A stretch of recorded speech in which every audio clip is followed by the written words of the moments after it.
Olá, povo de Deus. Terça-feira da 21ª semana do Tempo Comum, 27 de agosto de 2024, Santa Mônica. Nossa reflexão de hoje é a partir de segunda carta aos Tessalonicenses 2, de 1 a 3a e 14, 17, e Mateus 23, 23, 26. Desde 146 a.C., Tessalônica era a capital da província romana da Macedônia. Em 44 a.C., passa para o status de cidade livre e recebe um procônsul romano. Era uma cidade portuária conhecida como a Rainha do Mar Egeu, próxima da via Egnácia, que unia o sul da Itália à Ásia. Cidade próspera e importante, onde circulavam pessoas vindas de muitas partes do mundo, e por isso caracterizava-se também pelo sincretismo religioso. Cultos orientais, egípcios, gregos, além do culto imperial. Temos na Bíblia duas pequenas cartas direcionadas à comunidade tessalônica.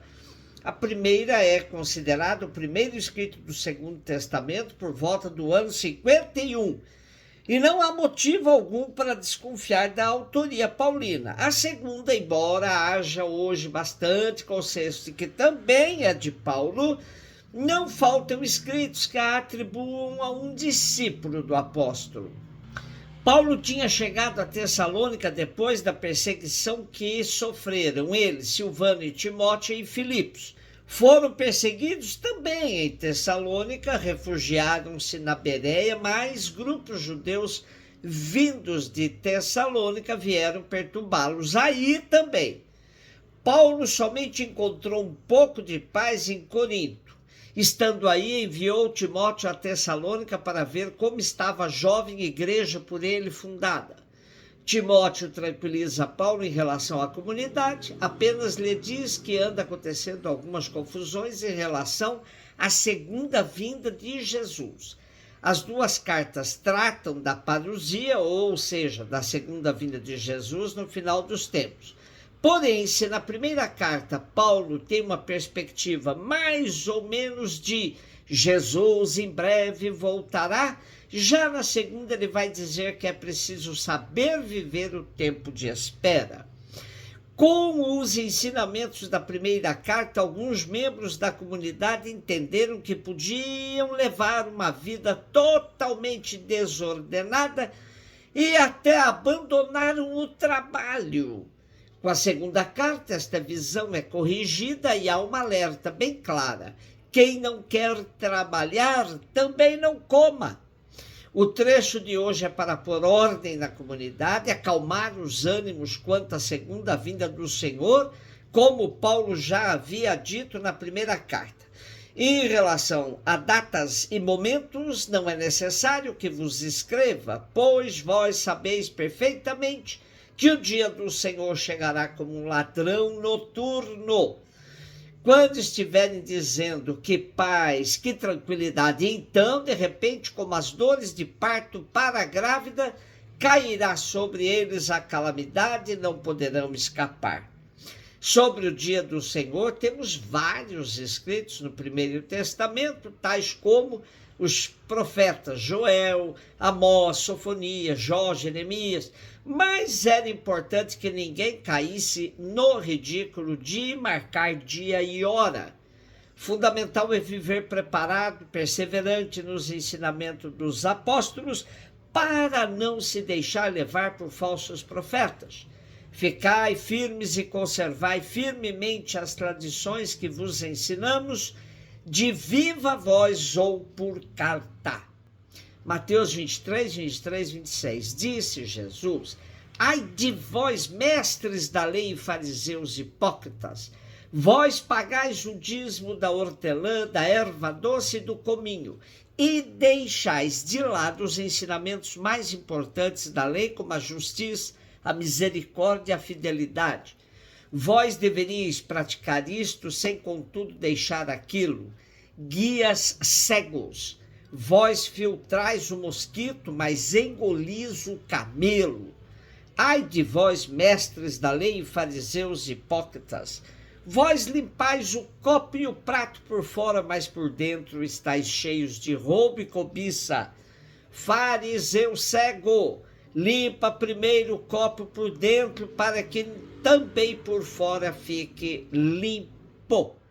Percorrendo o Evangelho de Mateus, percebemos que no transcorrer dos capítulos há um crescimento na rejeição a Jesus da parte das autoridades judaicas, mas também se percebe um endurecimento de Jesus com relação a elas. Chega um momento em que os cristãos são expulsos mesmo das sinagogas. Com um pouco de atenção, podemos imaginar a situação dos primeiros, pois ficaram sem lugar para o culto, sem a confirmação do ensinamento por parte das autoridades judaicas e sem ainda um corpo doutrinal próprio. Seguramente esse capítulo 23 reflete a situação da comunidade já excluída do meio judaico. Encontramos nesse capítulo 7 ais dirigidos aos escribas e aos fariseus. Importante lermos o seu início, onde temos um alerta de Jesus a toda a multidão. Os escribas e os fariseus sentaram-se no lugar de Moisés para ensinar. Portanto, tudo o que eles vos disserem, fazei e observai, mas não imiteis suas ações, pois eles falam e não praticam. E depois de uma caracterização bem negativa sobre eles, aparece a série de 7 ais, geralmente iniciados por ai de vós, escribas e fariseus hipócritas. Os fariseus, recenseados nos tempos de Herodes o Grande, contavam com 6.000 membros. Tratava-se de um movimento de forte orientação laica e, de certo modo, antissacerdotal.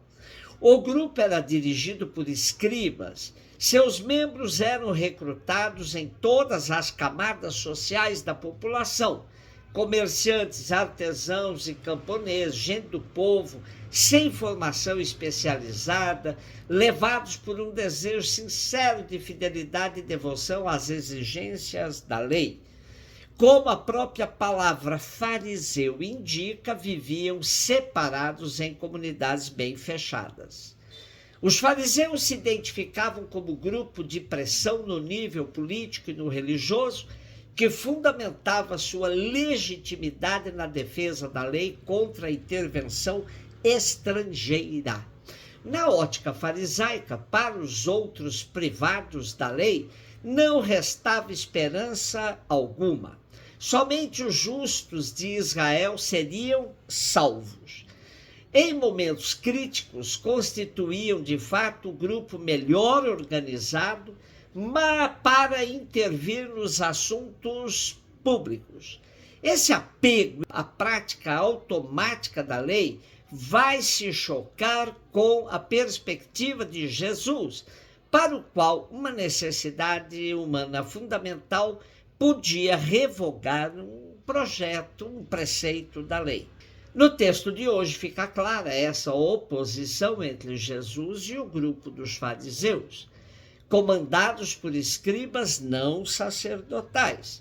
Dos 7 ais do capítulo 23, temos hoje o 4º e o 5º, onde Jesus faz uma crítica ao espírito com que se pratica a lei do dízimo, sem justiça, misericórdia e fidelidade, e também uma crítica dura ao fato de os fariseus viverem como fiscais da lei da pureza, preocupados somente com o exterior, deixando toda a sujeira no interior, roubo, cobiça. Jesus é duro e certeiro em sua crítica: guia cegos, filtrais o mosquito, mas engolis o camelo. Limpais o copo e o prato por fora, mas por dentro está cheio de roubo e cobiça. Jesus rejeita com toda a força a religião de aparências. Suas palavras continuam bastante atuais. Celebramos hoje Santa Mônica, mãe de Santo Agostinho, nascida em Tagaste, atual Argélia, na África, no ano 331 e falecida no ano 387, aos 56 anos. Além das leituras piedosas sobre ela, há um livro que recomendo, que é do gênero ficção, do mesmo autor de O Mundo de Sofia, Justin Gardner. O livro se chama Vita Brevis e pretende ser uma resposta à famosa obra de Santo Agostinho, Confissões. Boa leitura, boa reflexão, beijo no seu coração.